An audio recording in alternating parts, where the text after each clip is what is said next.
Hi guys and welcome back to the channel for another review. And this is wrestling review of Danny. This is your episode review for the 7th of April 2026 episode of NXT. The first episode coming out of Stand and Deliver, and we start off with Tony D'Angelo in the ring, after a recap video of the event to Stand and Deliver. Um, so basically, Tony D'Angelo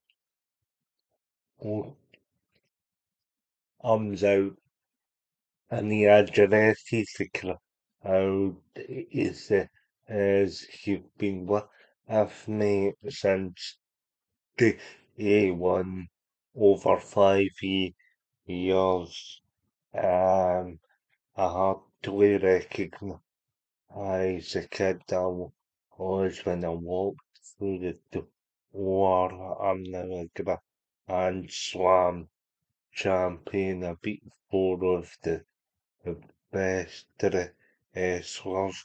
It's interesting that they're calling Tony D as a Grand Slam champion because the way they treated the heritage up in the end when Stacks held it when Tony D threw it over the bridge into the river. But that's by the by, so they're recognising him as the first ever Grand Slam champion.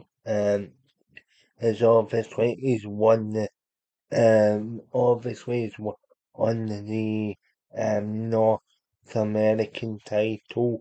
He's won the tag title, and now he's won the men's NXT championship.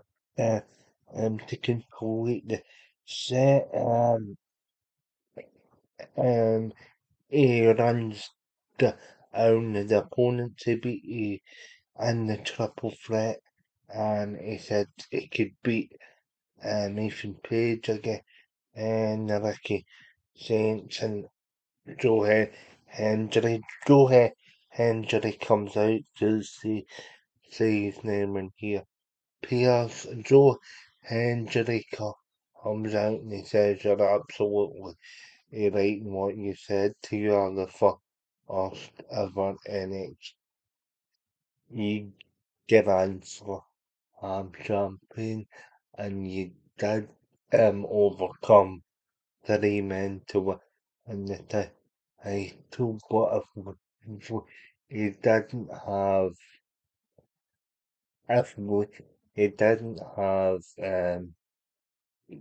Ethan Page and Ricky Saints to deal with, would the outcome have been the same, or would we still be singing We Believe? Ethan Page comes out, Ethan Page comes out and he goes, no, oh, oh no, Joe, don't even think about it. I'm next in line for a shot if it wasn't for my so-called best friend. I'd be walking out. I'm playing up into you. It's my time to have the first shot. Tony D. Out comes the Ricky Saints. He offers the Araba a tool. He offers Araba a tool to Ethan Page. Saints says you're the one that attacked me. He first, and he goes in further detail, but Tony D is like Tony D is um says enough. Um, he said if you three guys were on a shot getting line, um, Dark State come out and jump the four main eventers from start and until whenever it goes into picture or in picture mode but in the States. Of course you guys don't get the commentary we do. Um so we can Victor was for like, oh my god, it's got Oxley and like it's a massive role that happens. Security, you've got Hank and Tank and the Steady Walker, all them come out um to kind of disperse the two sides, if you like. The security got the fatal four-way participants backstage. Um, you um, and the Robert Stone says that's enough. Off, you're not ruining my show. So tonight it'll be you four guys teaming up to face to face Dark State um at the top of the hour. So the first match is made. So Luca looks completely confused by all that. She walks past Robert Stone.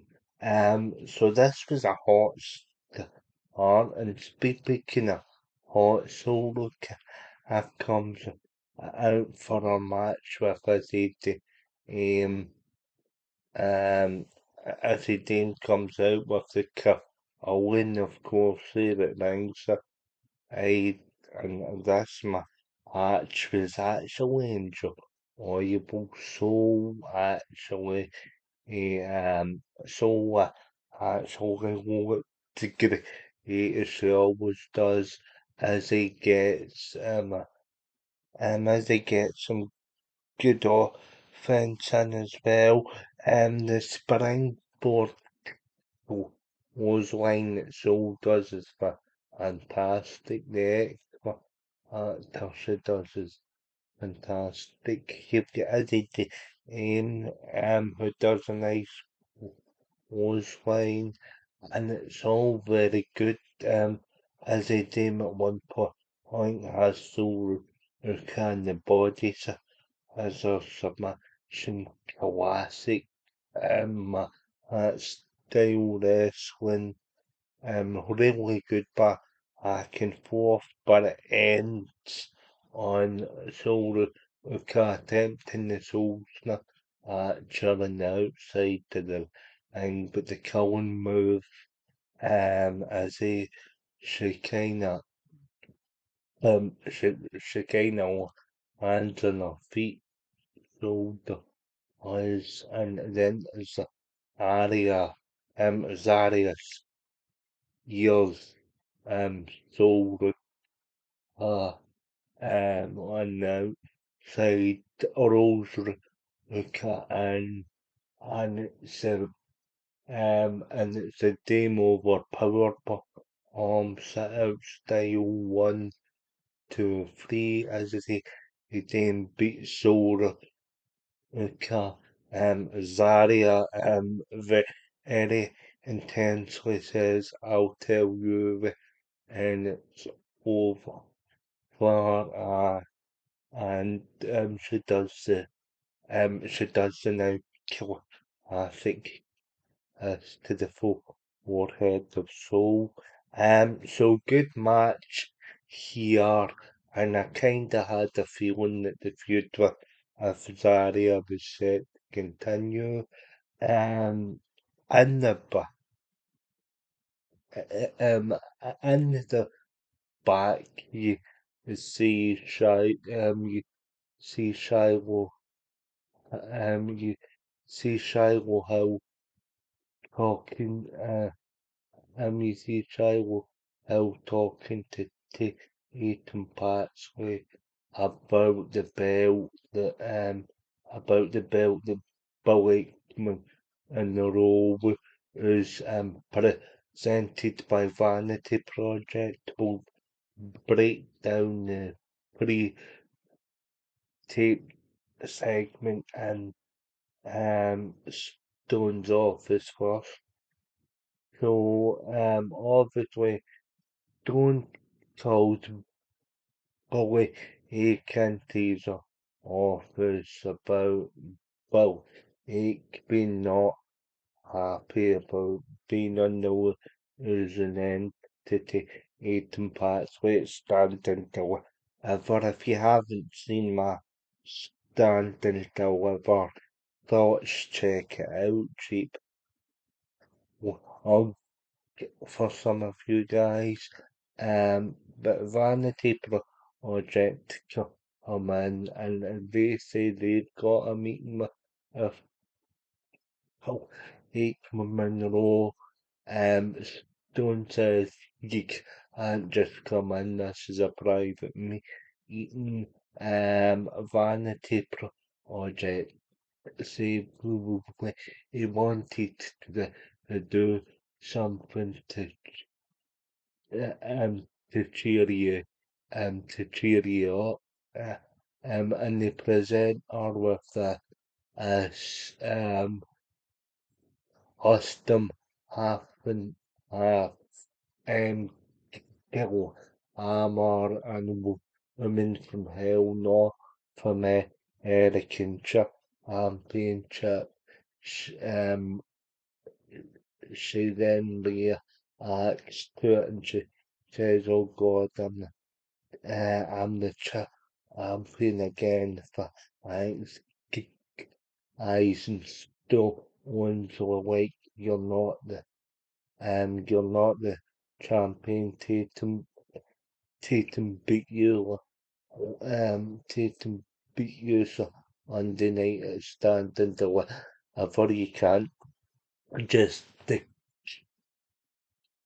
with yourself as champion, but I Hale says he did he did the kill armor side of the hell and the woman from hell's not real well I've done this side but yeah a very good segment here, and it kind of expands on the point I said in my NXT Stand and Deliver review that Monroe sees belts more in the materialistic sense as accessories again because the Amos side of her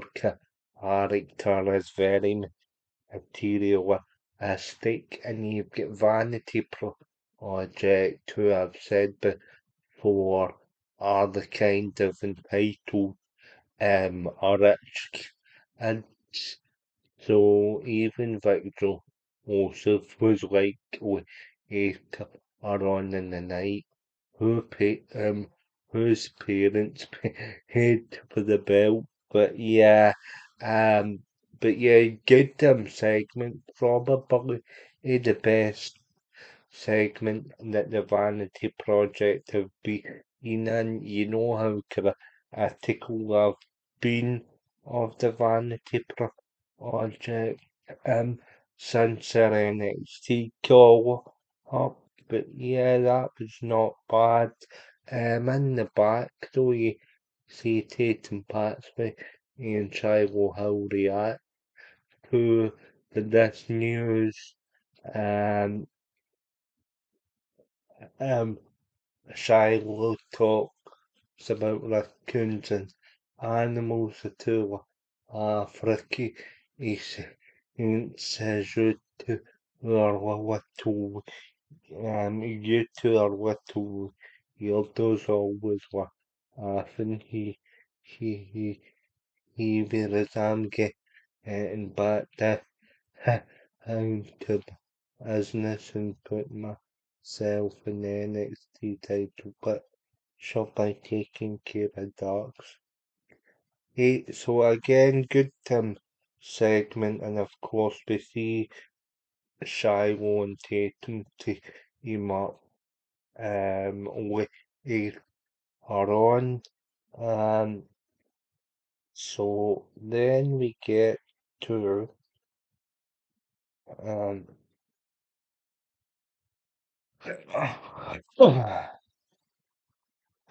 so then we get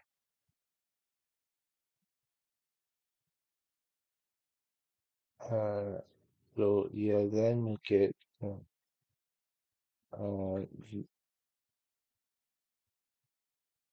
so then we get to the first match and I incidentally Bleacher Report who are like the biggest donkeys in the floor and it gave the opening segment a C. I disagree with that. The opening segment deserves like an A or sort of solid or just a solid A, depending on your preference. It was an exciting opening. It was an exciting opening two segments. The opening segment with obviously with Tony D having his standard addressing his former challengers. Although we'll come back to that later because there's some news in that. And then the arc state jumping the ankle. Listen, the brawl, that's an A style segment. Um, the second obviously being solo as they gave that B minus again, and that's quite harsh from them. Um,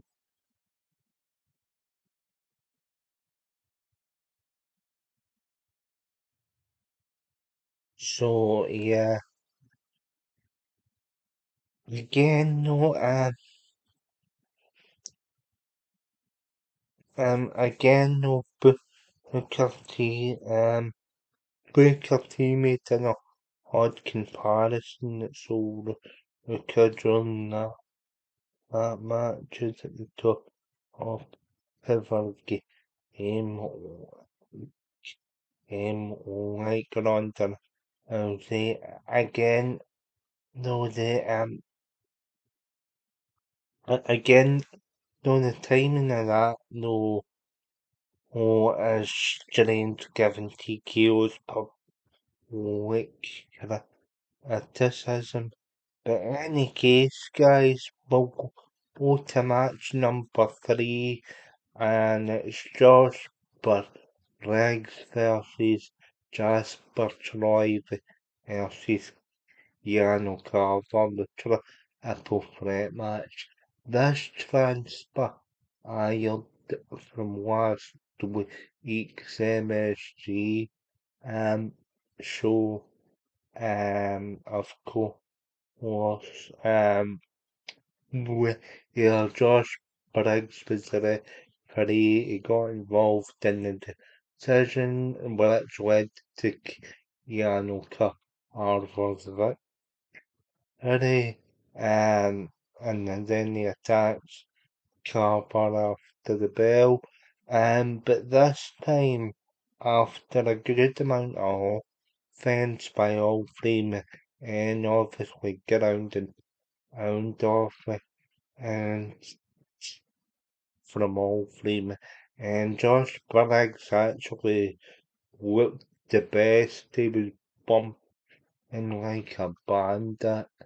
um, and stuff. There was good interactions with him and as per Troy saying we're not aiming up to defeat for Booker. He's sort of slight bias, bias against Carver is great to see they're expanding on the character development here. Obviously, it's tight with Jasper or Troy and stuff, the ins and outs of that by now. Um, and yeah, as soon as Jasper or Troy's incapacitated, it's Keanu O'Carver that hits the modified power slam on Briggs 1, 2, 3, and the Keanu Carver and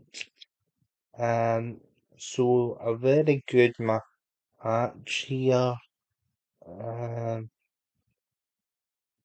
it's obviously it's obviously Josh it's obviously Josh Briggs that takes the pin and a very good um and a very good ending. They're keeping Carver are strong and Booker T's commentary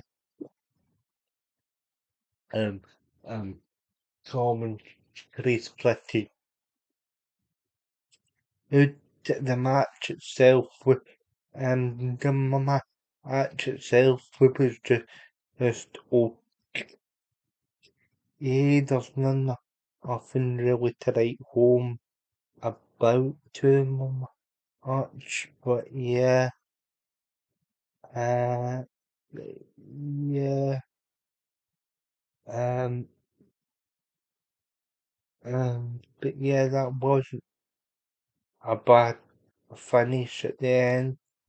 So then we get to obviously Dark State versus Tony D'Angelo versus Joe Hendry, Ethan Page and Ricky Saints. But before we get on to this match, guys, we get a pre-tape promo and then the spotlight promos and it's Ada Parker issuing challenge to Kalani Joe Orton and obviously you get Kalani Jordan beating up Parker and backstage with the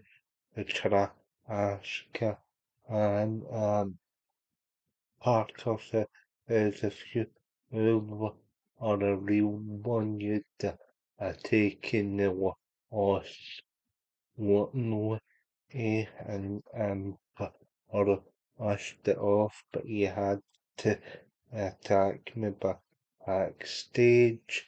Um, um, and also say offers so she offers a challenge a bit later on. See the result of that. Pretty good Jada Parker promo. I do like Jada Parker, so that feud is set to continue. We do get confirmation of that as well. Um, but then we get to um, this match here now. It's obviously Cutler or James his first match back after an injury with off. So Dark State are back to the full complement. So all four members of Dark State, Dion Alex, Elias Griffin, um, they, they on Sugars. I think that's how you pronounce it. And Cuttle or James are teaming up against Joe Hendry, Ethan Page, and Tony D'Angelo. The Stand and Deliver main event team up. And this match was a pretty good match. You've got Dark State cutting off the ring away with they had Tony D trapped in the corner a couple of times. They had Joe O'Hendry trapped in the corner when Hendry eventually breaks out and goes for the tag. Um, Saints and Page dropped down. Um, Saints and Page dropped down at one point, leaving Hendry alone when Hendry attempts at the second time. Tony D'Angelo pulls the two heels of the team off the apron, accepts the tag. Um, um, Obviously, you've got Dion Lennox as well trying a cheap shot before the tag happens. And comes Miles Bourne into the arena. He takes out Dion Lennox and with Dark State sort of dispersed around the ring.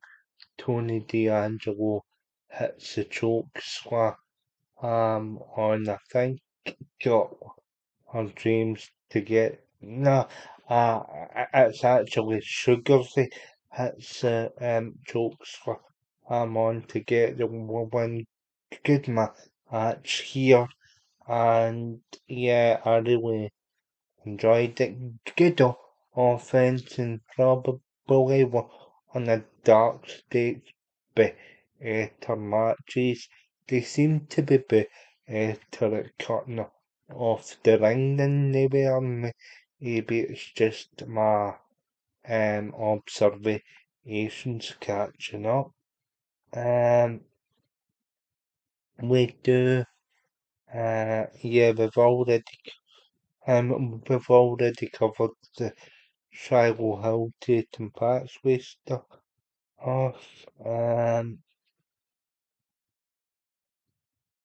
Again, again, good tag team psychology here, pretty good.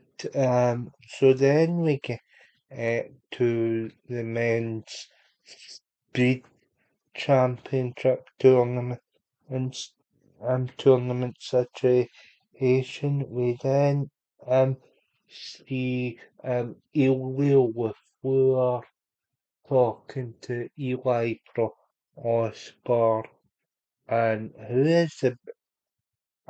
what is the Belgian guy's name again? And oh fuck, what is his name again? Oh, it's going to bust me. And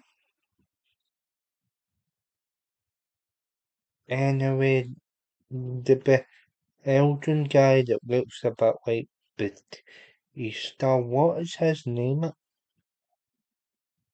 again? Uh,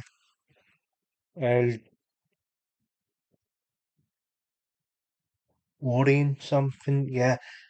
So like obviously with Phil Ross Ortiz having to the link with Ishi's title, you've got the Dorian guy and you've got Eli Prosper on who's the second match in the first round.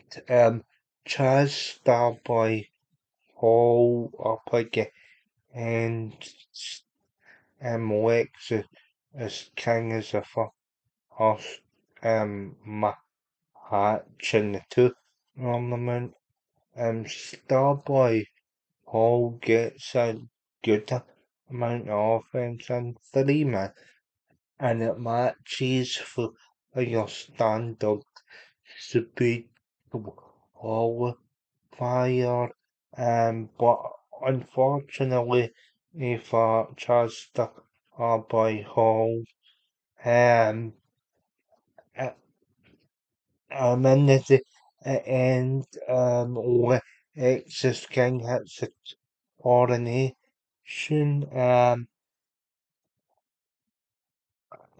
So speed matches are relatively short, so I can't go into too great a detail.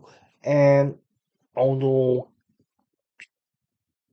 in this matches of Darby Hall, Hall with only 50 seconds on the clock. Again, off rights music is generic as shit. So yeah, I do agree with everyone. It's so generic. Come on. If I saw a rock based theme, I say rock or come genre of rock music with a bit more bass and a metal on a metal song, get somebody and like maybe like motionless in white or saliva or somebody to come in and do the vocals and just to the generic type basically. Um, so yeah, that's the only thing that's disappointing. We do get a plate of Chaz Starboy Holson. He has been on the West Coast Independence for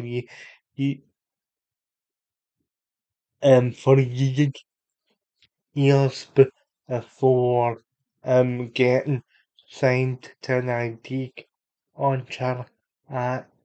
He's also in the title picture down and ever. Although I haven't watched Evolving like nearly over a year, so I don't know who's down.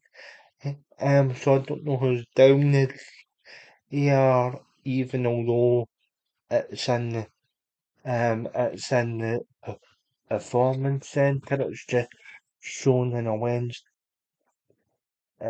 a Wednesday night.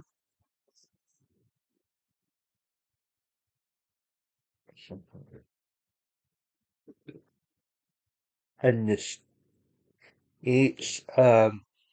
Yeah. Apologies, guys. Just taking a sip of my Pepsi Max ginger bread and flavor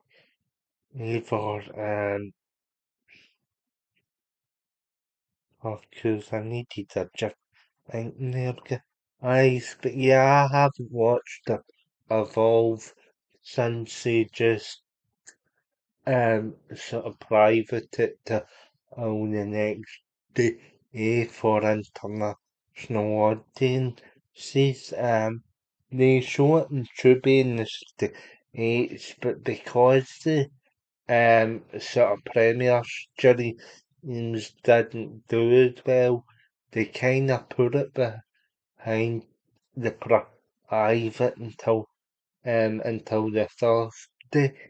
But because they do that now, they spoil it. us get um get uploaded every so it's kinda pointless tuning in Evolve now.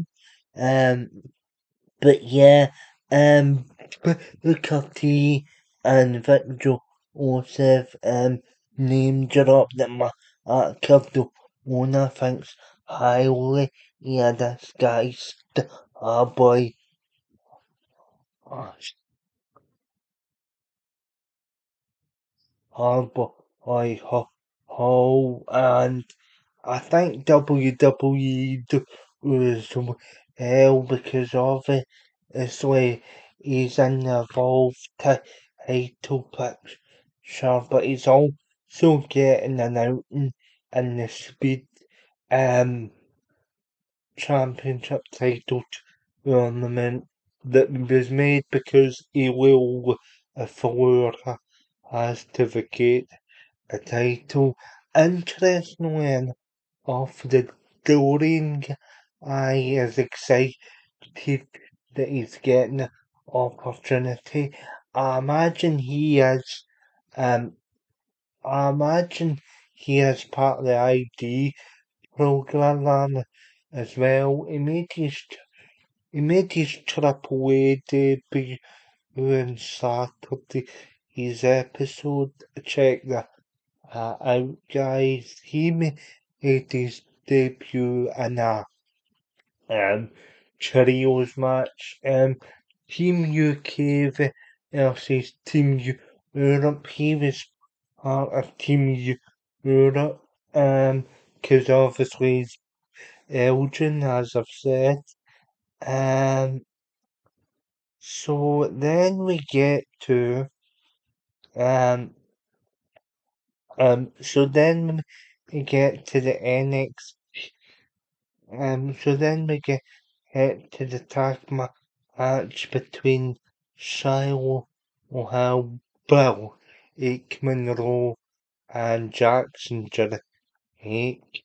Now obviously Bill Aikman Rowe comes out with a family custom title given given to her by um I obviously the Vanity Project. Uh, um, so then, so it's a pretty good match. The baby faces to Aiton Patsley and Shiloh will take it to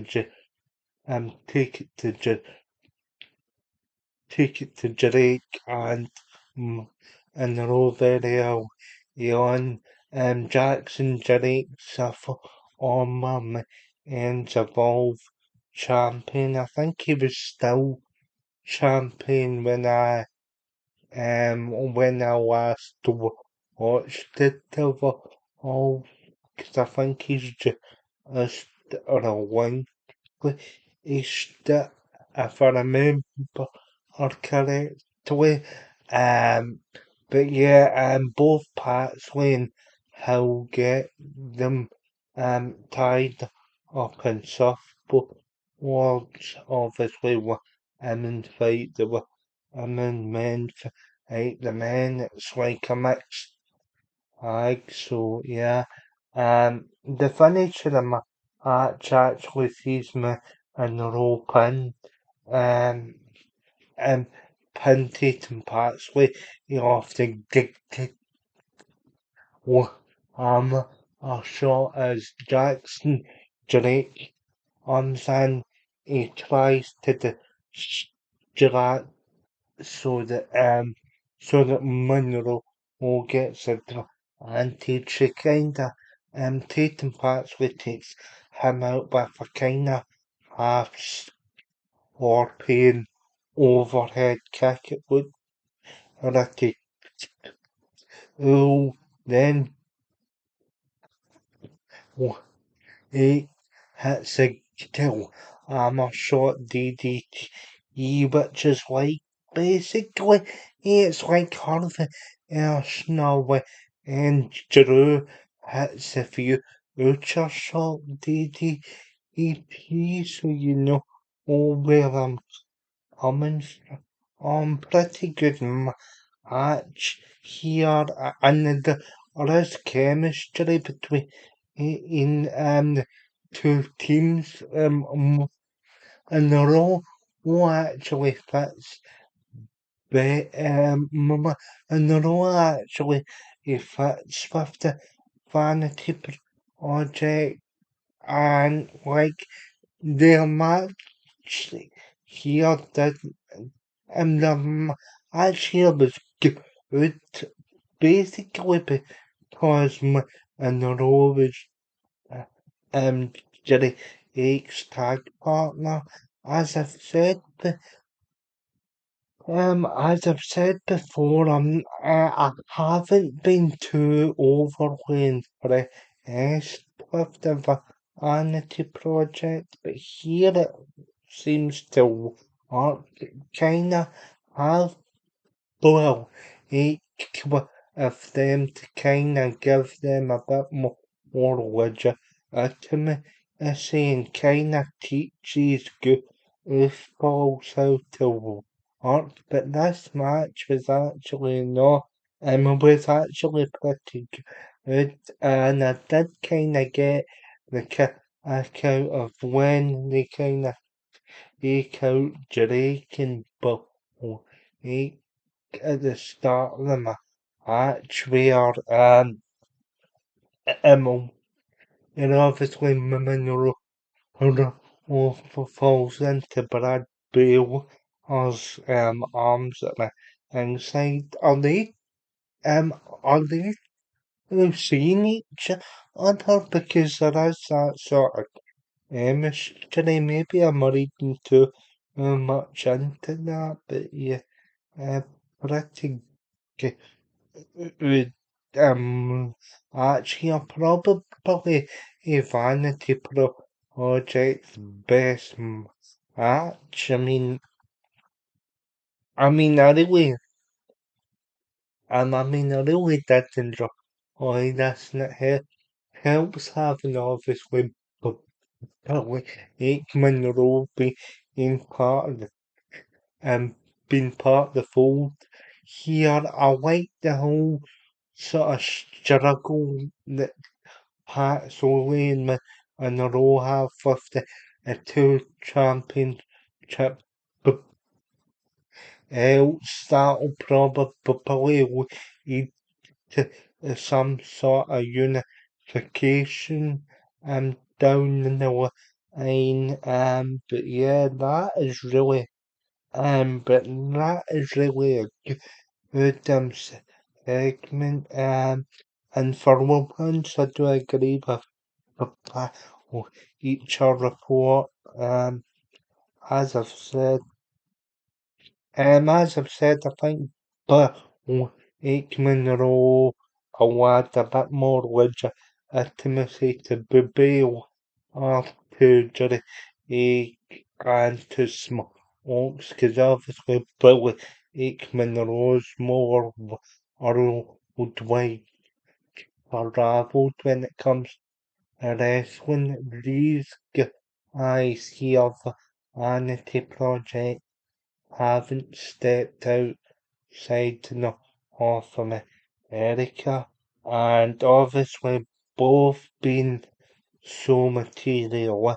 I think Monroe's character fits with the Vanity Project, and she makes these guys more um a bit more enjoyable on screen. So yeah, every little helps, as they say in the test. What else? Um. So yeah. Um. So in the back you see Robert Stone and announce that next week's episode will be the start of a 2 week special. No. known as known as NXT Revenge. You get a whole confirmation of matches that I can't remember off the top of my head, but this leads pretty well into into the next segment. Obviously the match that catches my eye is Solo versus um Zarya and the last women standing for week. Ethan Page, Tony D'Angelo have their rematch, and I think uh, you get more speed tournament action as well during this event, and you get Jada Parker versus versus Annie Jordan, I do believe, but all other ice comes out and said Jada he's around. She says she's proud of being the first Cuban American NXT champion. She says she says there was a lot of media hype because obviously she's a former fighter and she thought it was going to be easy, but she's had to scratch and go off for a real opportunity. And she says there was a point in time when she was losing every big match she had. Of course, the Rocks and Perez feud are on the map.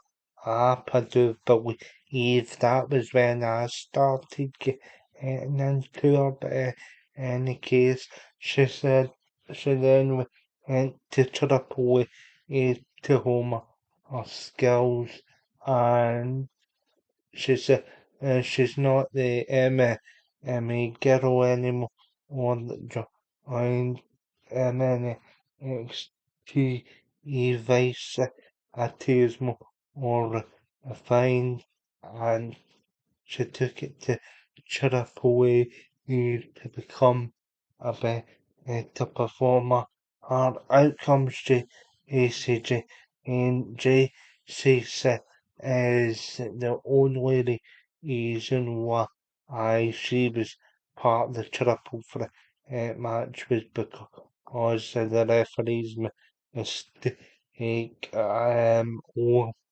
Any it actually it says you talk about evolution because obviously any leading Fallon Henry he come out with SJ and J says the definition of evolving and it kinda it kinda gets Um, it kinda, I almost hates into a role, and it's Leon with one or as sort of the he, um and it's up to Robert Stone. It's up to Robert Stone to come out. He says you can have your match, you can have your match at stand until ever next week on the revenge. Of ice hits a spinning back for us to get, and so we'll see um hits a spinning back for Stingy Jane and sends other two members of Fatal until and sparking. Um, so so that the air will um so that the air will be so that there will be the main event.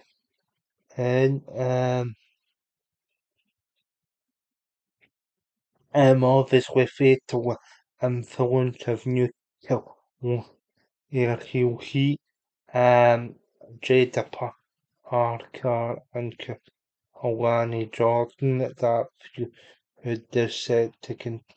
Roberts on the major announcement. Whoa, a Vice came out with both the NXT NXT Women's Championships and the Triple Mixed Tag Team Championship.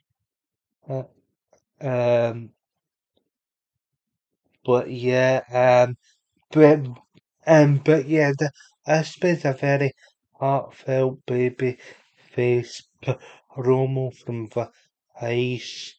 I really liked the crowd to be are a bit sort of the crowd to be are a bit sort of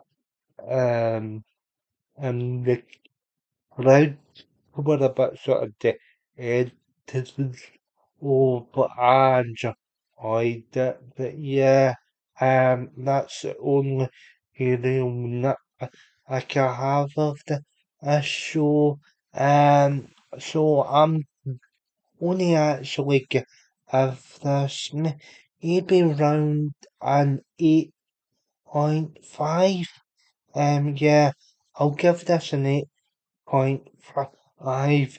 Good action, good set up for this NXT Revenge 2 week special vanity project and Ruven they've added well H Monroe into the fold um and I do like that combination having her own idol custom made lead to a unification match with a Patsley that would not finish the speed tournaments underway.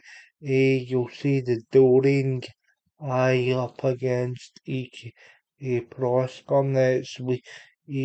The Soul Ukaza area feud is set to continue into the last man standing match. The Revenge as a team looked good in that match with Soul that was good. The tag team match with it was a stand until a main event up against Starks. Very good. The Parker created a promo with you've got you've got Tatum and Shiloh who are a fantastic who are a fantastic duo in our own right. But we need we need to keep that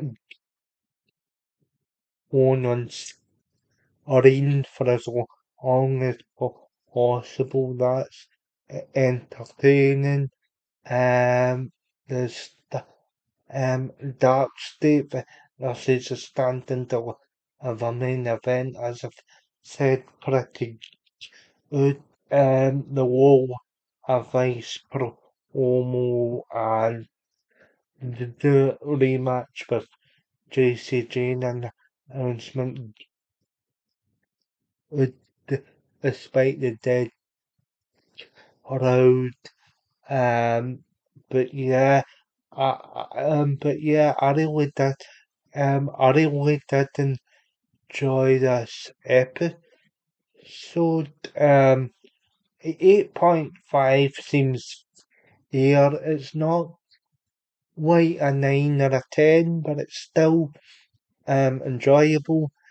The only thing I would say though is I see the point of either recognising Tony D'Angelo as a Grand Slam champion because technically, eh, okay, you can say that he is, but the way that they teach the Heritage Cup and the end by having Tony D throw and the other stacks held it. It was kind of like a bit of a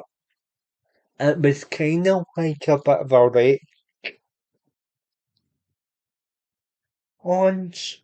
Oh yeah, it's kind of one of these nitpicky things that WWE do with their Lord, but yeah, I'm gonna actually stick with the 8.5. That kind of factored into the score a bit, uh, but yeah, guys, so remember to like, share, subscribe, and I'll see you all very soon.